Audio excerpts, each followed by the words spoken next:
driving down the interstate, and all of a sudden the RPMs quickly climbed as if I had kind of lost transmission. I immediately let up on the gas and coasted off to the side of the road and noticed that it was still in gear. I was able to pull away but it was stuck in low.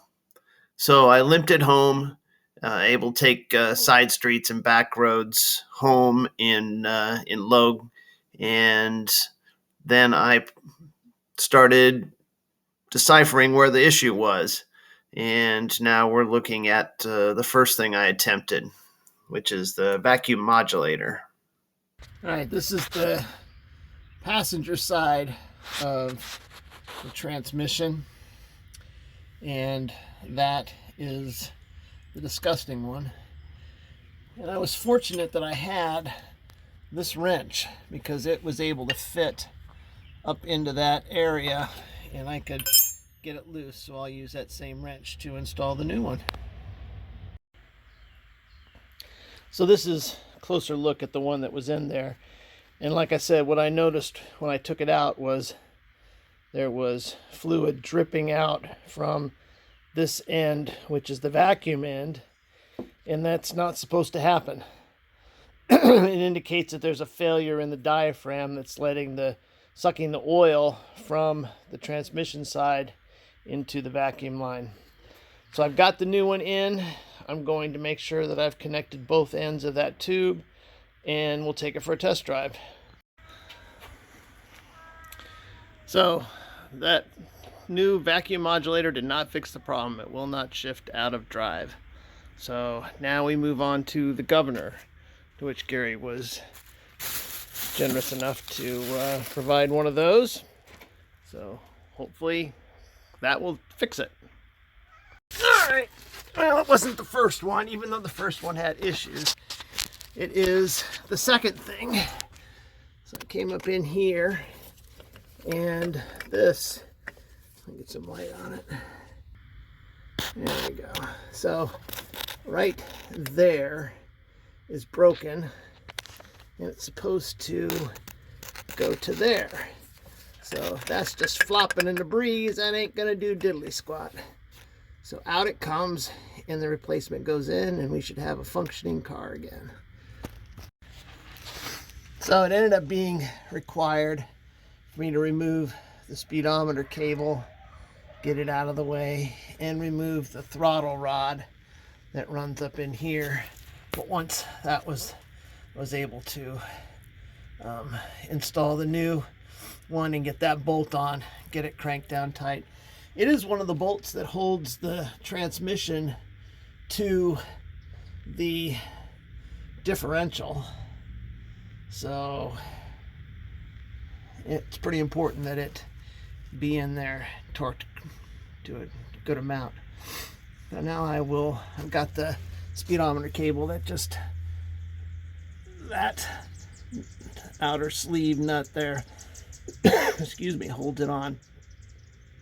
And then I just need to put the throttle rod back in. It connects down here to the TV lever of the transmission. Again, here is the culprit.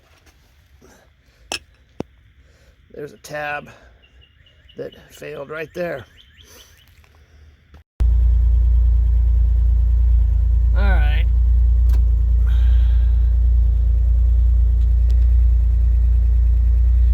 Let's see if this works.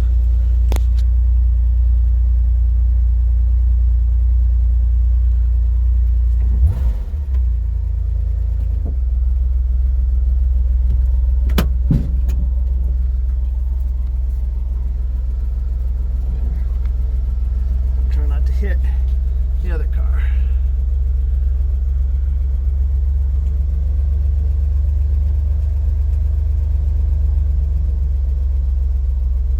One thing I did discover, there seems to be an issue with the wire to the solenoid. Yay, we have drive. Thank you, Lord.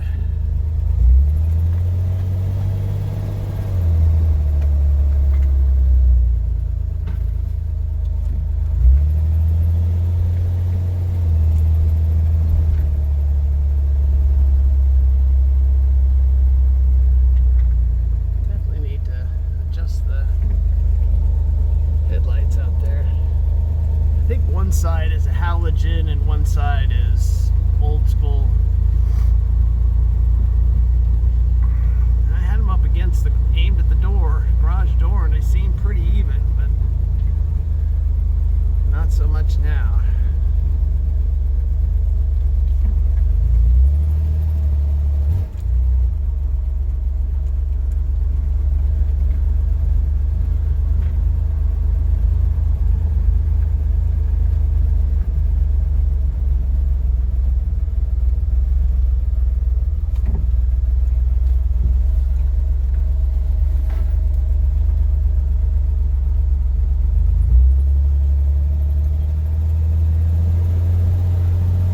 Came back in here to turn the key, battery checked out okay, but it was not cranking.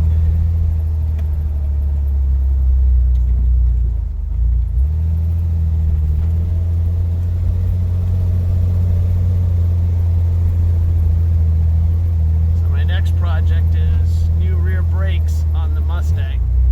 So I will, and this throttle is sticking. It's always something.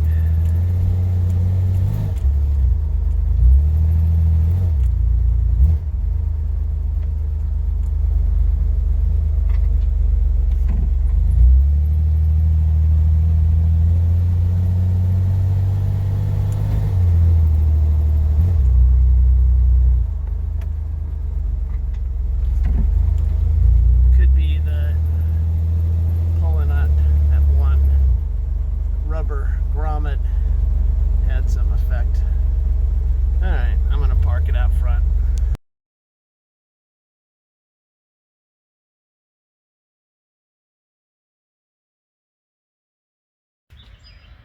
Alright, it's definitely low again. One day I went out to drive the car and the pedal went to the floor. So I got out, opened up the trunk lid and popped the cap off of the master cylinder reservoir, looked down in, and yes, it was very low. So at that point, I discovered that one of the rear wheel cylinders was leaking. So now you'll get to see me rebuild the rear wheel cylinder on this side.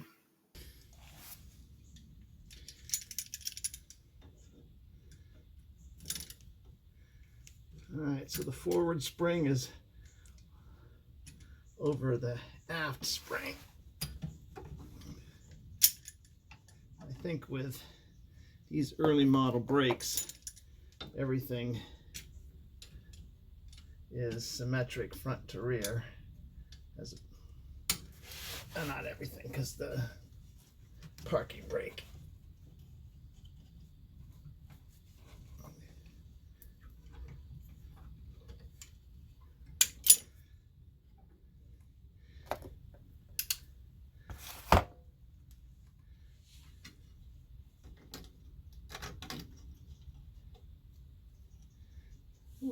No washer underneath there.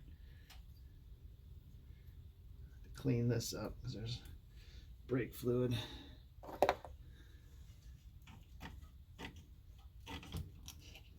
So in case you're unfamiliar, there's a slot and the pin has a flat so that it goes through the slot and then turn it a quarter turn and it's captured.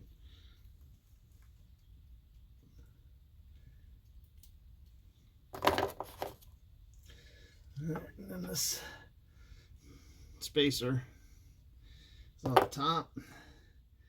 I should be able to pull these apart.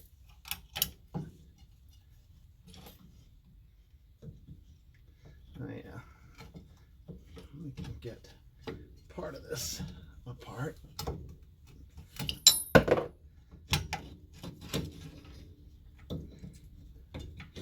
But the parking brake is still on there.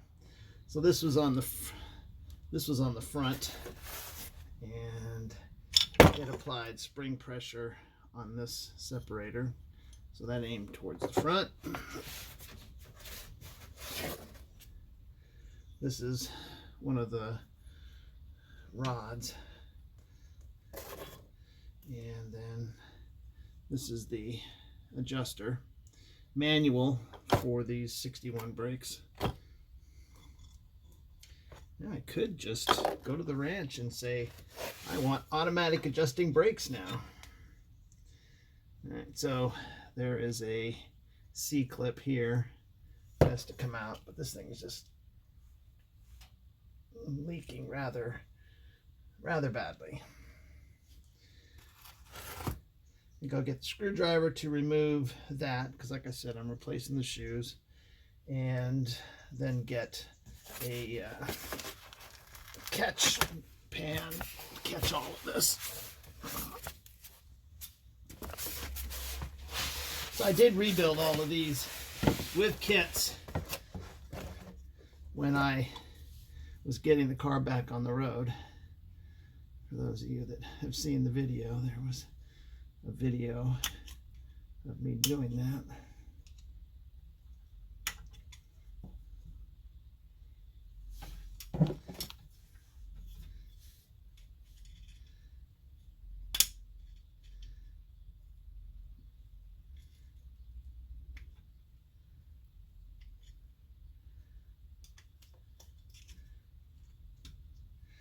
Okay, the C-clip out of there.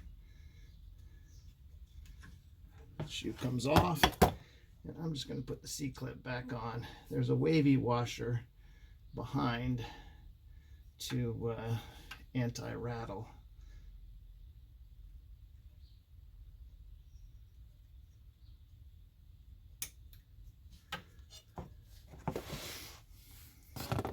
All right, let's see what nastiness this holds.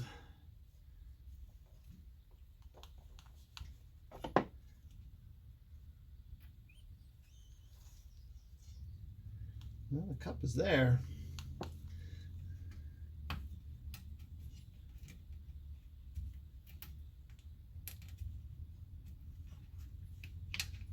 That dust boot comes off.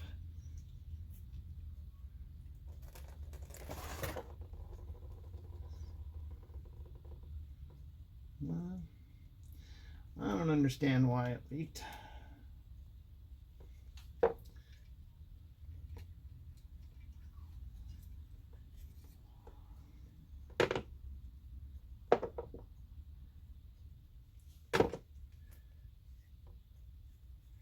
didn't bring a paper towel. All right, well, I'm just going to wipe that down, wipe up the brake fluid. Stuck my finger down inside and felt around and did feel some roughness towards the center of the wheel cylinder. So I got out the brake hone, attached it to my drill, and spun it inside the wheel cylinder a little bit to smooth everything out. Once that was done and everything was wiped clean and blown out, so there was no residual dust in there, used a rebuild kit to put in new cups and so forth inside the wheel cylinder, lubricated it with brake fluid as I did that, and then put all of the components back together, the shoes and the springs, etc. And though I used new shoes, so I went around to the other side and replaced the shoes on the other side to keep everything in balance.